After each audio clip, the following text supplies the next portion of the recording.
welcome to the Boomtown Hoops post-game show. I'm your host, Bobby Howard. With me, we got Cody Beat. Folks, this game was not one shining moment, that's for sure. Thunder go down to the Pistons, 132-108. It is their sixth loss in their past 7 games. Truly on a slide. The tank is on. Cody, your thoughts on tonight's game? Yeah, it's tough to win when you're playing a couple guys that you signed rotation minutes, what you signed, today, literally today.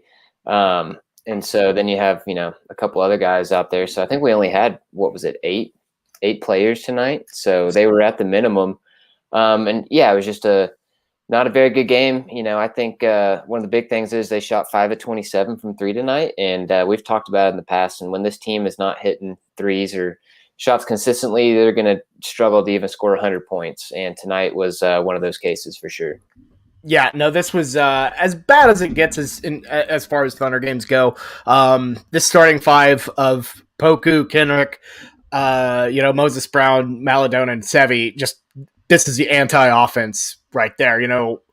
As much as I love Poku ISO game and as fun as that can be, and yeah, Sevi can score, when Maladone's not just the guy, putting in all of those buckets, it's bad. That offense gets real bad.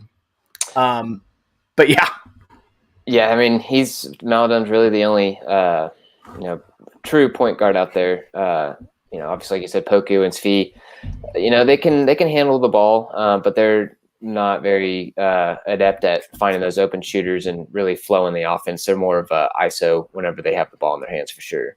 Yeah, but I will say Poku, who did have a really good night, 19 points, 8 for 20 shooting. Poku dropping 20 points. There you go. That's all you need to hear.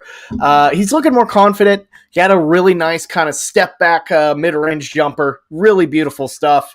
Do you like Poku's development so far? I ask this every time, but still, how smooth was that?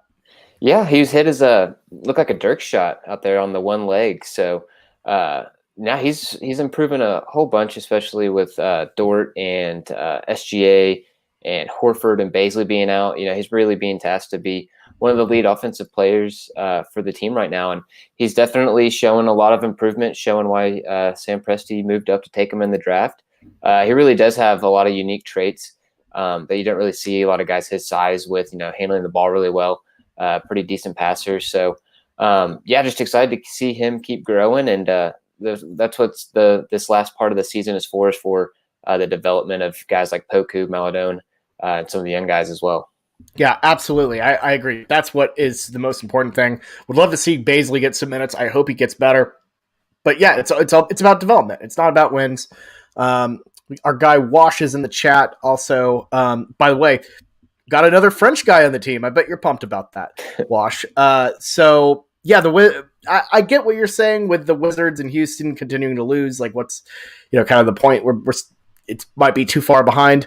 My thing is like the way the NBA is right now with the lottery, everything's so even where all you have to be is one of the worst 3 or for worst 5, just anything to go up those tiers.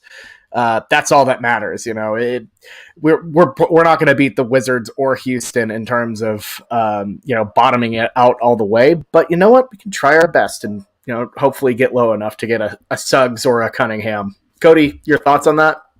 Yeah, for sure. I mean, if you look at the lottery odds, if the team that finishes with the worst record, they actually have a better chance of landing the number 5 pick than they do landing in the top 4.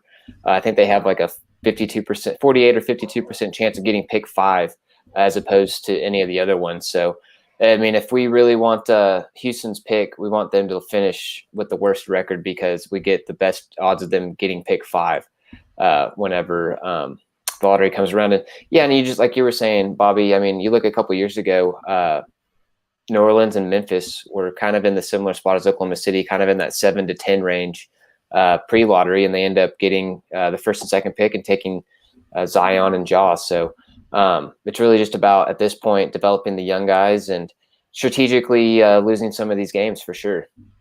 Yeah, absolutely. It's about just kind of bottoming out, and with Kendrick Williams getting an ankle injury, it's looking like it's going to get worse. I feel bad. I'm going to miss Kitty Hustle. Didn't have a great game tonight. Only 6 points. In limited minutes. Only played 22 minutes.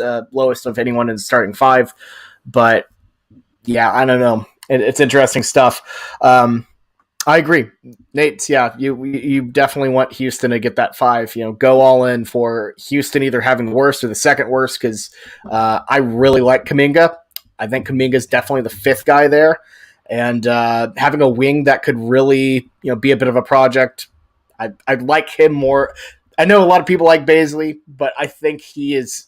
I think Kuminga is a guy who could really be a star there. So I'm in on that as well.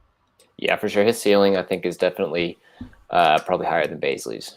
Yeah, absolutely. So, if you're an American fan of this, tonight is the national championship for college basketball. Got Jalen Suggs in there.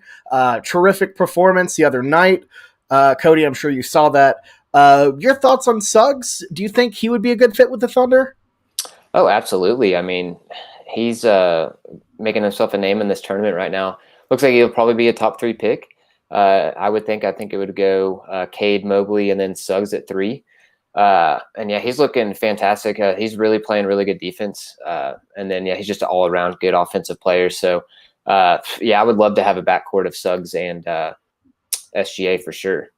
Yeah, I'm not sure if Suggs is that number 1 guy. I think he definitely, like, ceiling wise, I think he's a NBA star at the very least.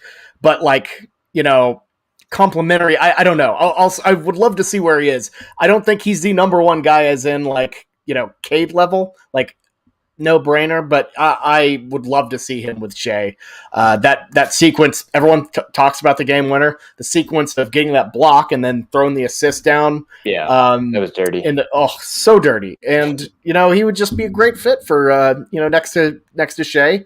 I think I'd rather have him than Mobley even, just because I don't know. I would love to see him in the in the Oklahoma City blue and orange there. So. Yeah, and I would be remiss if my friend Tyler is a big Timmy fan, so he's all in on us taking Timmy in the second round.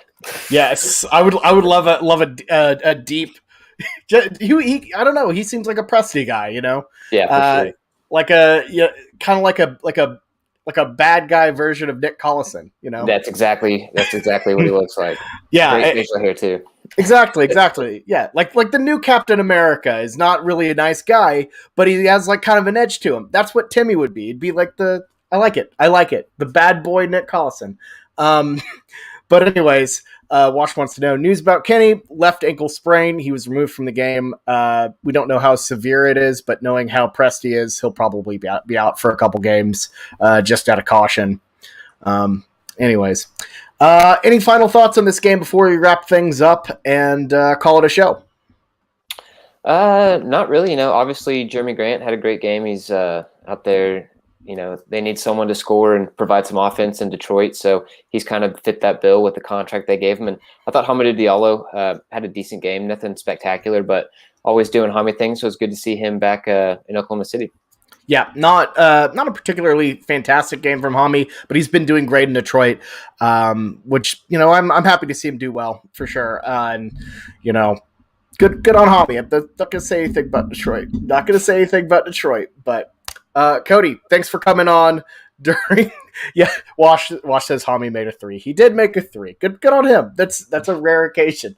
But Cody, thank you for coming on. That's on the start of the national title, and thank you all for watching during the start of the national championship. And if you're catching us on replay or catching us live, just thanks for watching. So we will be back on Wednesday as the Thunder take on the Hornets, who are also pretty beat up. So maybe the losing streak ends there. We'll see how that goes.